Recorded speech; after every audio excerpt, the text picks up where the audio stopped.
Greetings, River Lady here, and it's time to sharpen my pruners with my new sharpening tool. Let's go!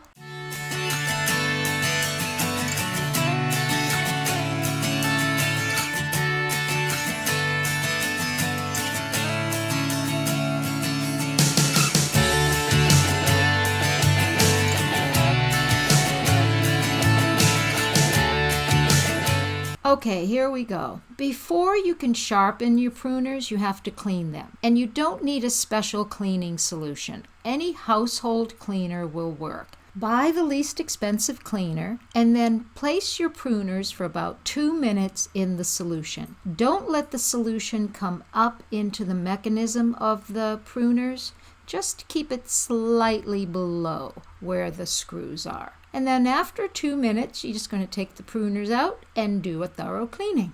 I will mention that some people take their pruners apart by removing the screws and then just soaking the blades. But man, I always have a hard time when I get my pruners back together. They just never work properly. So I have stopped the practice of taking my pruners apart. Once your pruners are done soaking, you just want to wipe away the cleaning solution with a towel that you don't mind ruining.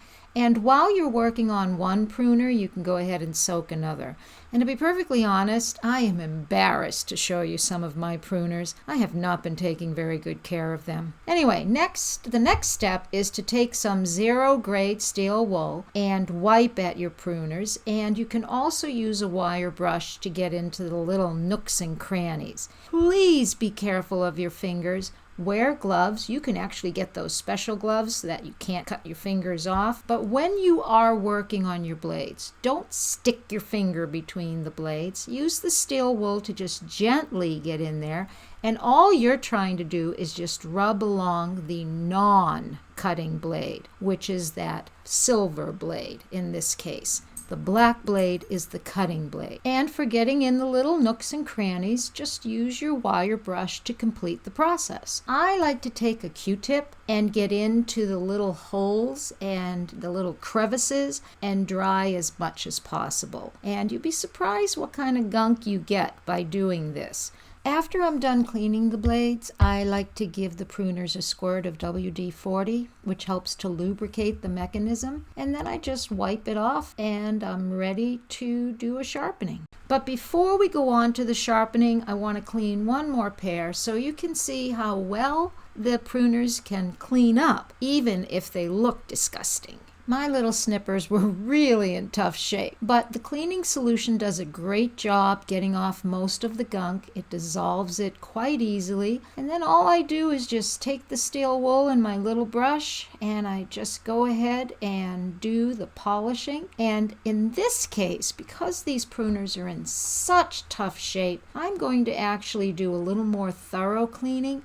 See, these pruners don't have all the screws and the adjustment problems that other pruners can have. These work more on spring tension. So I can actually dip the brush in the cleaning solution and go ahead and just do a thorough scrubbing of the snippers without worrying about throwing off the mechanism. And there you have it. Look at how clean they are. They look almost brand new. Okay, through the wonders of editing, I've gone ahead and cleaned all my pruners, and now it's time to sharpen them. And I'm going to use my new little device. My neighbor recommended that I give it a try. It sharpens pruners and loppers and scissors and knives and any kind of cutting implement. First, let's do a demo. Now, granted, you don't cut paper with your pruners, but seriously, if your pruners are sharp, and they need to be sharp so that they don't damage your plants, they should be able to cut through paper. So as you can see, these pruners are not cutting through this paper. All it's doing is just folding the paper. So now let's use our little tool to see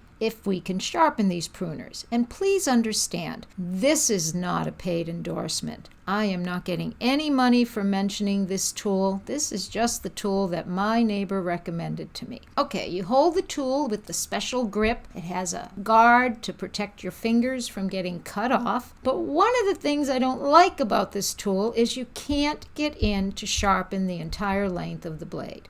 It does do a great job, supposedly, on beveled blades, So the literature says so, and my neighbor says so. Works great on beveled blades, but you can't get in to the entire length of the blade without taking the pruners apart. If you have pruners that have a wide mouth, great. But for pruners such as this, I'm only sharpening half of the length of the blade. But okay, let's go ahead and just do that. You move the sharpener along the blade using an even pull.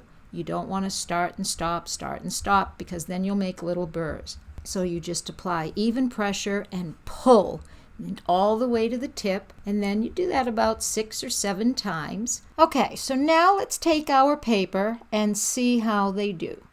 Not bad at all. I still don't like that I can't sharpen the entire blade of my pruners, but I would take it. Okay, it's acceptable. I'd do it, but I would have to remember that these pruners are only sharp for the upper portion of the blade. These are very old pruners. I've had them for a long time. They definitely need a sharpening. They're not even cutting through the paper. They're just folding it. So let's see if the sharpening tool will do something on them. So we're just going to position it. And again, this is hard to get in there. These are a wider mouth pruner, so I can get in a little closer to the bottom of the blade. So you just pull the tool along the blade. You are going to get a few shavings, so that's why you want to put down some newspaper. And just make the pressure even and make sure your pull is even all the way to the tip of the blade. Moment of truth. Did it work?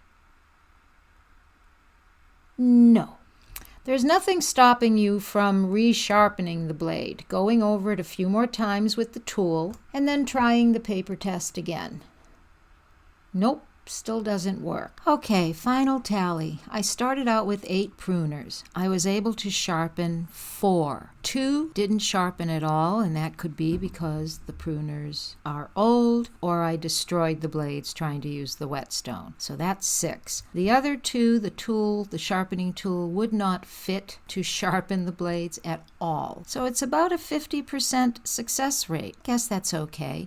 It's not an expensive tool. It was only $20. I'll keep it in my gardening pouch, and when I need to do a quick on-the-fly sharpening, I will use it. At least I showed you how to clean your pruners, so this video wasn't a total waste. And I'll put a link in the description regarding this tool in case you're interested in finding out about it. It's not an affiliate link. I get no money. I guess that's it for me. So this is River Lady saying thank you for watching. As always, I appreciate you watching my videos, even if they're failures. And I wish you happy gardening, happy pruning, happy sharpening, and have a happy day. Bye.